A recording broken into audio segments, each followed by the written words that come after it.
Saya mau lanjutkan, kita mau belajar dengan yang namanya enduring. Enduring itu adalah suatu ketahanan, ya, seperti Tuhan berkata, kasih setiaku dari selama-lamanya sampai selama-lamanya. Nah itu kata enduring itu, saudara. Dia akan tetap ada di situ, dia selama-lamanya bertahan dan istilahnya mempunyai kekuatan untuk menopang. Ya. Panggilan untuk menopang dengan kuat dan setia, kita baca di 2 Petrus pasal yang pertama ayat yang 10. Untuk menjadi seorang penopang dan untuk kita bisa dalam anugerah Tuhan dipanggil untuk menopang, itu suatu anugerah dan kehormatan. Jangan anggap sebagai beban. Tapi kalau hati kita dipenuhi dengan cinta, dengan kita tahu apa yang Tuhan mau dalam hidup kita, itu bukan lagi menjadi beban, tapi sebuah kehormatan. 2 Petrus yang pertama ayat yang ke-10. Alkitab berkata, kita mau baca sama-sama ya, 2, 3. Karena itu saudara-saudaraku, berusahalah sungguh-sungguh supaya panggilan dan pilihanmu makin teguh. Sebab jikalau kamu melakukannya, kamu tidak akan pernah tersandung. Yang pertama-tama adalah ada usaha yang sungguh-sungguh dari dalam hidup kita. Ketika panggilan Tuhan itu datang dalam hidup kita sebagai seorang penopang. Atau apapun tugas tanggung jawab yang Tuhan percayakan hari ini, kita perlu berusaha dengan sungguh-sungguh, saudara. Enggak bisa, oh ya aku terima, terus kita santai. Kita rileks aja, ya udah tunggu nanti sampai itu terjadi. Enggak, saudara. Tapi memang ada upaya, ada usaha sungguh-sungguh dari dalam kita untuk kita ini bisa tetap teguh dalam panggilan dan pilihan. Karena menjawab panggilan Tuhan itu adalah sebuah keputusan dan pilihan. Ya, menjawab panggilan Tuhan adalah sebuah keputusan dan pilihan. Kalau Tuhan panggil hidup kita untuk kita melayani Dia, Tuhan panggil hidup kita untuk kita mengerjakan satu hal yang Tuhan mau untuk kita kerjakan. Tuhan panggil hidup kita menjadi seorang penopang dalam satu pelayanan. Tuhan panggil hidup kita untuk kita menuntaskan satu tugas, saudara. Kalau kita cuma diam saja dan tidak ada respon, dan kita tidak memutuskan, dan kita tidak menetapkan dalam hati, panggilan itu tetap tidak akan menjadi kenyataan, saudara. Tapi saya belajar, waktu Tuhan panggil hidup saya, dan memang bukan orang nganggur, betul saudara ya. Saat panggilan Tuhan datang dalam hidup saya itu istilahnya lagi dipromosi tinggi, saudara. Ya lagi diangkat Tuhan tinggi, saudara. Lagi istilahnya berkatnya luar biasa, saudara. Tiba-tiba panggilan itu datang. Layani aku, nak. Saya bersyukur punya papi yang mendedikasikan hidupnya. Jadi saya datang ke papi saya pertama-tama, saudara. Papi, aku diminta Tuhan datang dan saya diminta untuk meninggalkan pekerjaan saya. Dan saya kaget jawaban papi saya. Dengan nada yang keras dan tegas. Jangankan cuman pekerjaanmu, seluruh hidupmu berikan kepada Tuhan. Langsung saya diam. Ya, itu suatu jawaban peneguhan yang luar biasa. Jangankan cuman pekerjaan, seluruh hidupmu berikan kepada Tuhan. Dan itu menjadi sebuah fondasi. Dan hari itu saya memutuskan, oke Tuhan, saya mau memberikan hidup saya untuk melayani Engkau. Dan saya tinggalkan pekerjaan saya pamit. Saya guru musik di sebuah sekolah musik yang hari ini tetap menjadi sebuah sekolah musik yang masih terbesar mungkin ya saudara ya. Terus Tuhan panggil dan saya resign. Pemimpin dari sekolah musik berkata, sudahlah kamu gak usah fanatik-fanatik, toh kamu masih bisa melayani Tuhan. Kamu bisa, di saat saya mengajar itu saya pernah istilahnya cuti 1 bulan saudara. Kemana 1 bulan itu saya keliling waktu itu dengan hambanya Pak Petrus Agung dengan tim musik yang ada, kami keliling ke Amerika sudah 1 bulan. Toh kamu minta izin 1 bulan juga saya beri kok. Kamu tinggal atur murid-murid, kamu tinggal atur cari guru pengganti. Dan setelah kamu balik kamu ngajar lagi. Saya berkata enggak, yang kali ini saya mau mendedikasikan hidup saya sepenuhnya kepada panggilan yang Tuhan berikan. Saudara tahu? Semua orang kepengen posisi yang kamu dapat hari ini. Semua menginginkan apa yang kamu terima hari ini. Kamu hari ini punya murid-murid yang terbaik.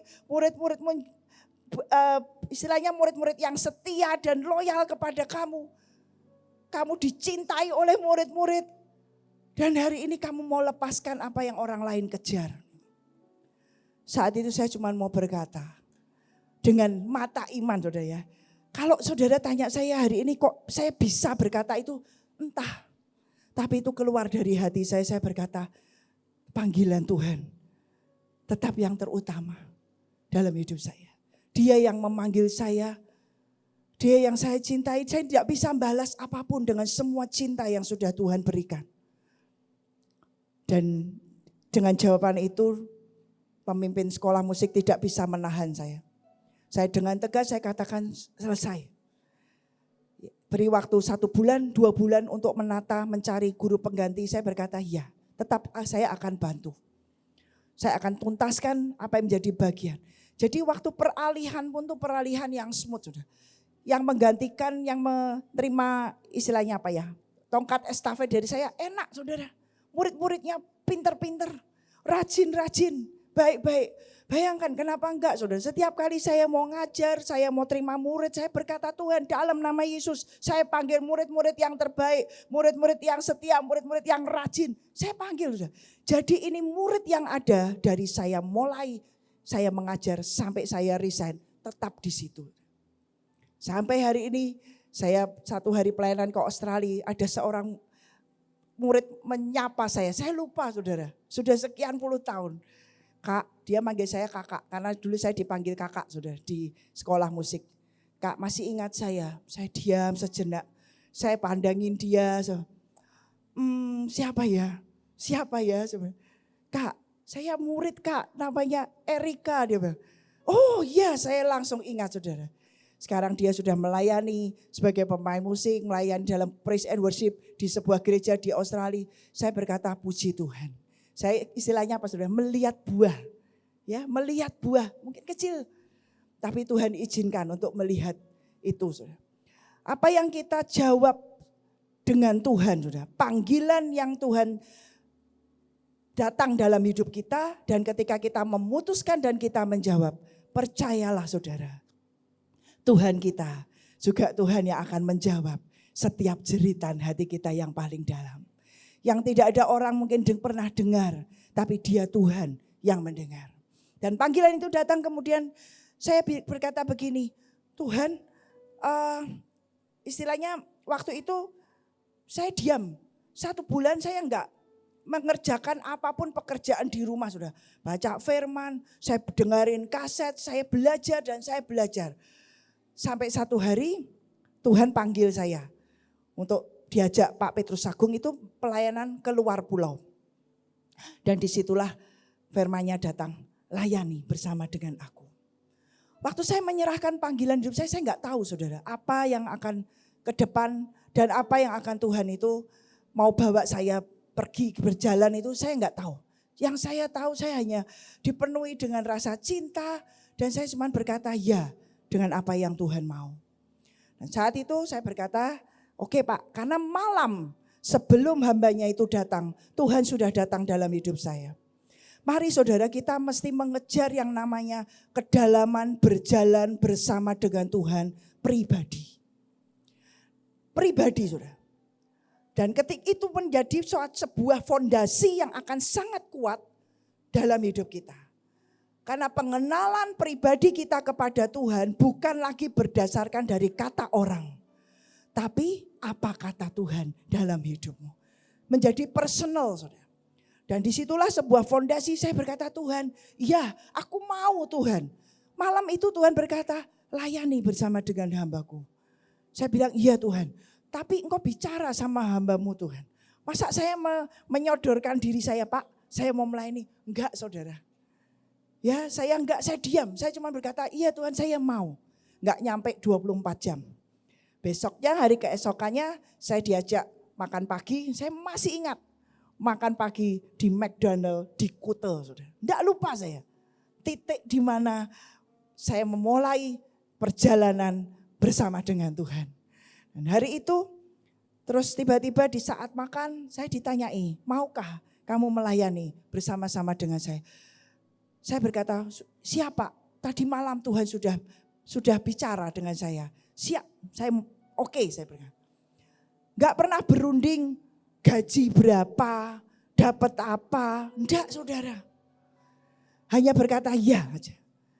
Itulah saya memulai pelayanan. Ayo ikut saya. Yang lain tim pulang ke Kota Semarang.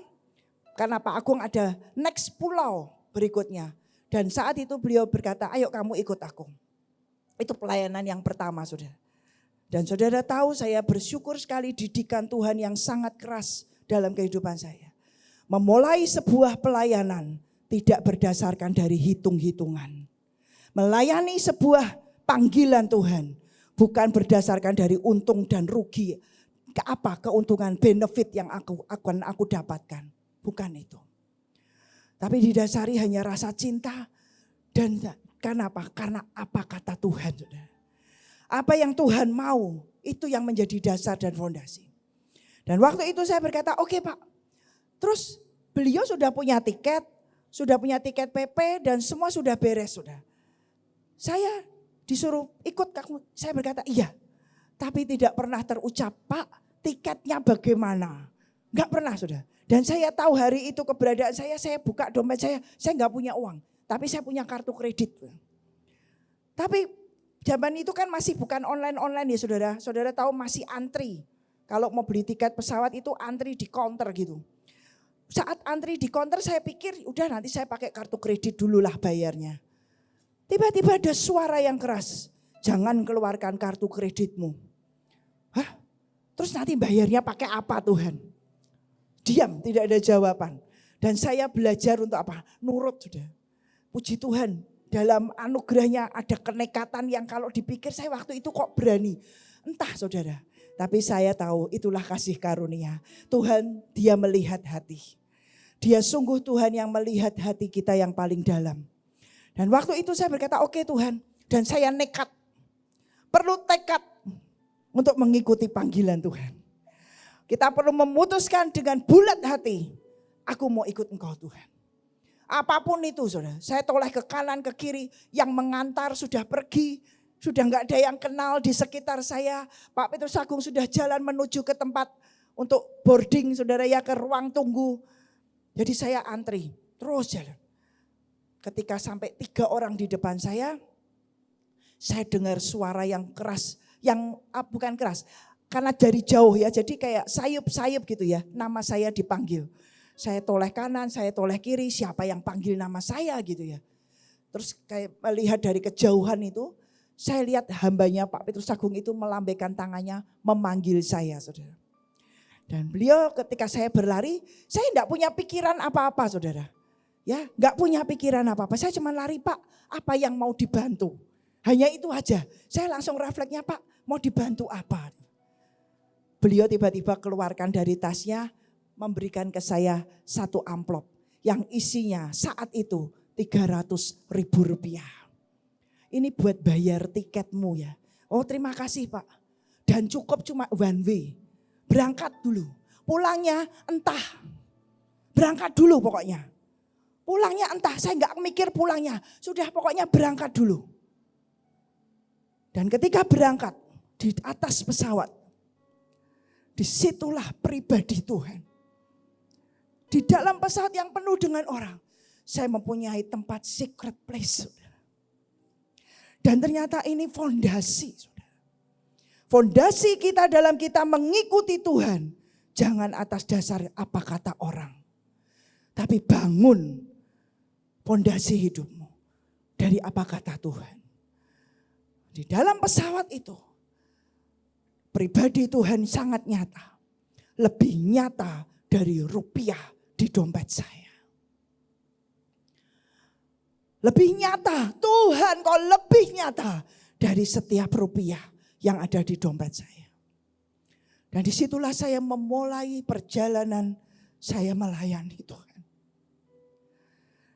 Dan dalam perjalanan tidak selalu mudah, banyak hal yang terjadi, tapi tidak pernah ada kata mundur. Tidak ada kamus kata menyerah, stop, break, gak ada dalam anugerah Tuhan, saudara. Saya seret daging saya, seperti yang Coach Irin katakan. Tidak peduli perasaan saya, tapi saya mengejar lebih peduli perasaan Tuhan. Tidak peduli kepentingan saya lebih mengejar kepentingan Tuhan. Saya lebih mengejar apa yang Tuhan mau itu yang terjadi dari apa yang saya mau. Akhirnya itu merubah hidup saya, saudara. Saya ini sebenarnya orang yang koleris mentok. Waktu dites pernah saudara, mentok saudara saya itu. Kalau yang tahu dari awal mula saya sebagai pemimpin musik, gualaknya luar biasa. Kalau hari ini saudara melihat ini sudah perubahan dan kasih karunia Tuhan. Karena saya melayani dengan hambanya yang flekmatis saudara. Mau enggak mau itu terimpartasi. Kalau saya enggak berubah, Pak Agungnya yang repot saudara. Ribut terus nanti isinya. Saya harus berubah saudara.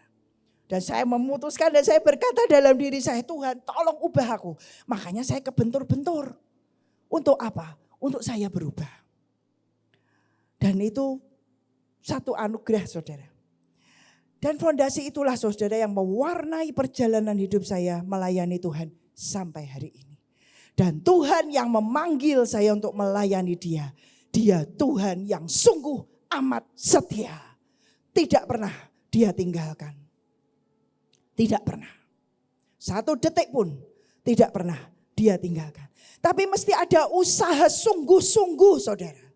Usaha sungguh-sungguh untuk berubah. Usaha sungguh-sungguh untuk mau dididik. Usaha sungguh-sungguh untuk mau belajar.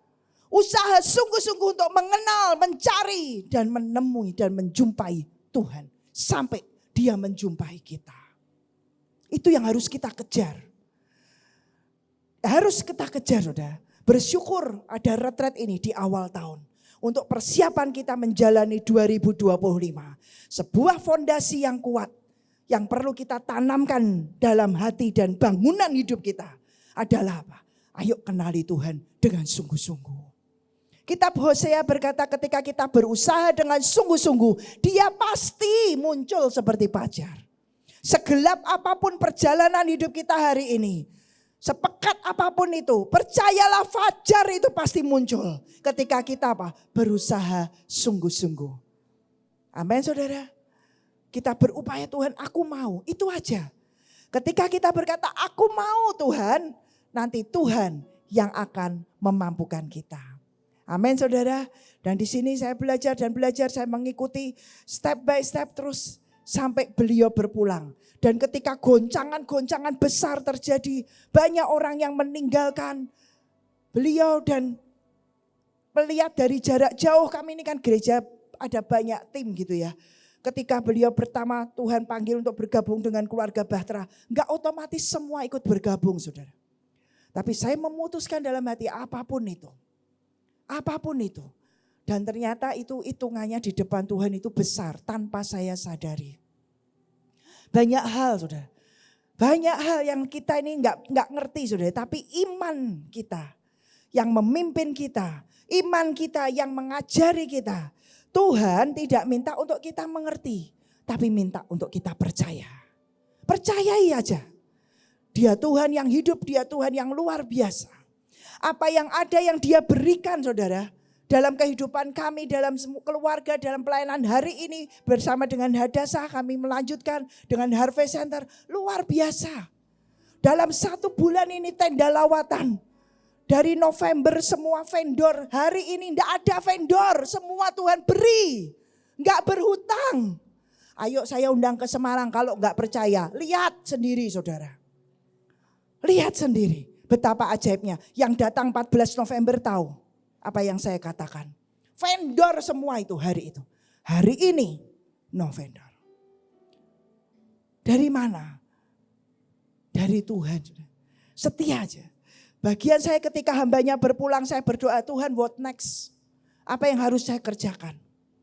Ketika firman-Nya datang untuk melanjutkan, menopang dan mendampingi Hadasa, saya berkata, ya Tuhan. Orang-orang berkata, ngapain kamu? Kamu punya panggilan sendiri, kamu keliling sendiri. Saya berkata, iya, itu tetap saya kerjakan.